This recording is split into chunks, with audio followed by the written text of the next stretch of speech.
Hi everyone, welcome to my garden for a physics lesson. Today we're doing about nuclear fission. And nuclear fission is when you've got a large nucleus and we're going to, I guess I'm going to use the word, we're going to persuade it to split into two smaller daughter nuclei. So something like uranium, big nucleus, is, and incidentally I'm using the word, it's important that we use the word nucleus, not atoms. So we're not using the word atoms for nuclear physics, that's chemistry, and the electrons on the energy levels, that's all chemistry. We're interested in just the nucleus. So you've got a really large nucleus like uranium, and eventually, because it's unstable, it's going to decay by maybe alpha decay. But that process is going to take a long time. The half-life of uranium is like 4,000 years. So we want to speed that up to release the energy more quickly, and that's what nuclear fission is. Okay, so I'm just going to explain the process of nuclear fission then, and then I'll talk about how you can get marks for a description, because there might be 4 marks for a description, there might be 2 marks for a definition kind of thing. So I'll go through what marks are for after I've gone through the process of nuclear fission. If you've got something like uranium, and uranium has got, well, the uranium isotope that we're going to use for nuclear fission has got 235 nucleons in it, and I'm not going to stand here and draw 235 circles on this piece of plywood, so you're going to have to imagine that that is what I've done. And 92 of them are protons because it's uranium, but you're not going to know that in an exam because, well, you don't need to know it in an exam. I guess you might remember it, but because you won't get a periodic table, and you won't need to know it. It'll be on the page somewhere if you're asked for it, but you almost certainly won't be. So uranium then, 92 protons, and this uranium isotope is 235. It's uranium-235. So this uranium-235 is so big, this nucleus, that it's not stable, as I said about just now. And so what's going to happen is eventually it's going to decay by alpha decay, probably into thorium or something. But it's a very slow process. The half-life of uranium is like 4,500 years or something. So we want to release some of this energy more quickly, and so what we might do in a nuclear fission reaction is introduce another neutron. Now, I've been careful about my wording there. We try and steer away from the word fired. We're not going to fire a neutron at this uranium nucleus, because the uranium nucleus needs to absorb it, so it doesn't need to be moving particularly quickly. If it is moving quickly, this won't happen like this, so it does actually need to be absorbed. So you've got your so a neutron is being absorbed by a uranium-235 nucleus. That's our kind of first step. That will make uranium-236. Now I'm going to give up with drawing these circles because it's going to take ages and you're going to get bored of watching it. So after this, so this is kind of step 1. After this, we're going to end up with, let's draw down here, we're going to end up with uranium-236.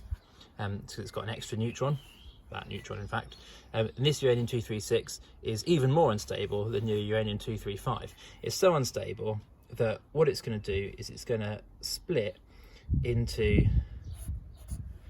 a barium nucleus and a krypton nucleus.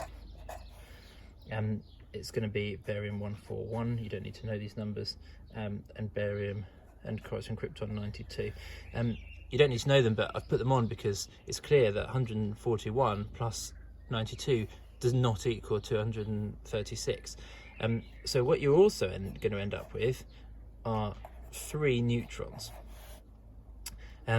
So you've got, I guess, 3 lots of 1, haven't you? Because yeah, so that should make 236. So when we split this large nucleus up, we're splitting it into 2 what we call daughter nuclei and 3 neutrons. We're also going to release a lot of energy. Now, I detest doing this, and it's not really something that you should do particularly, to write energy in a kind of equation like that in chemistry or physics or whatever, but also some energy will be released, and that's kind of the point of doing this. We're trying to release the energy in our nuclear fission reaction. So this is an example of nuclear fission, and it's the most common example. You might have plutonium, but basically in a nuclear power station you've got either uranium or plutonium, and so it's going to look very similar. You don't need to remember the elements involved or the atom or the nuclei involved, but you do need to know how to describe the process. So describing the process then, your first mark for describing the process will be to say that a neutron is absorbed. Notice that I'm not writing loads. This might be a 4-mark question to describe this process. You don't really need to write much. We might want to write by a large nucleus to make it extra clear, but really the marks are for saying that the neutron's going to be absorbed by a large nucleus. And then for your second mark for your description, the nucleus splits into 2 smaller, and they're called daughter nuclei, but you don't need to use the word daughter particularly for this definition and for this description. The marks are for the nucleus splits into smaller nuclei. So nucleus splits, smaller nuclei. You could literally get the marks with just those couple of words. You don't need full sentences particularly. This releases energy. Now the energy is in lots of forms actually, electromagnetic waves essentially, but your nuclear fission reactor is going to get hot, which is what we then use to turn some water into steam, and steam will turn a turbine, and then it'll be very similar to your normal kind of thermal power station for coal and gas and things. And it also releases 3 neutrons. Now this number isn't particularly important because plutonium will release 2 neutrons.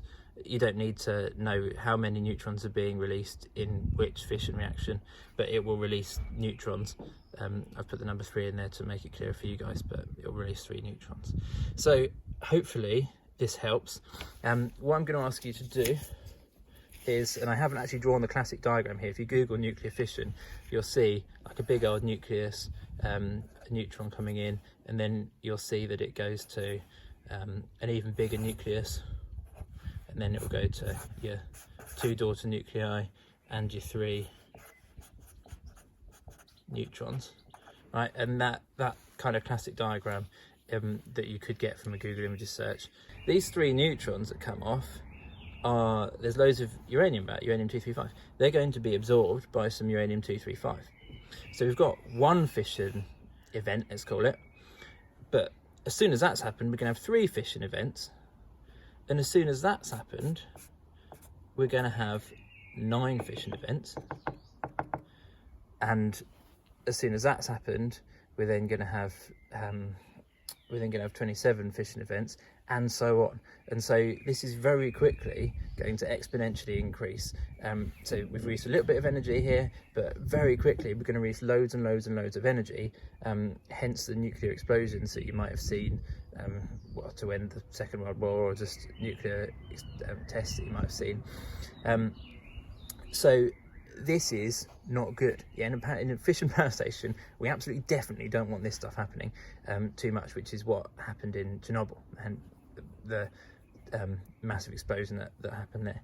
So you've got loads of these neutrons going, and what we need to do is we need to kind of keep this number of neutrons constant.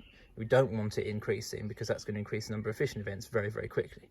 And so what we do is we have got something called control rods in our nuclear reactor.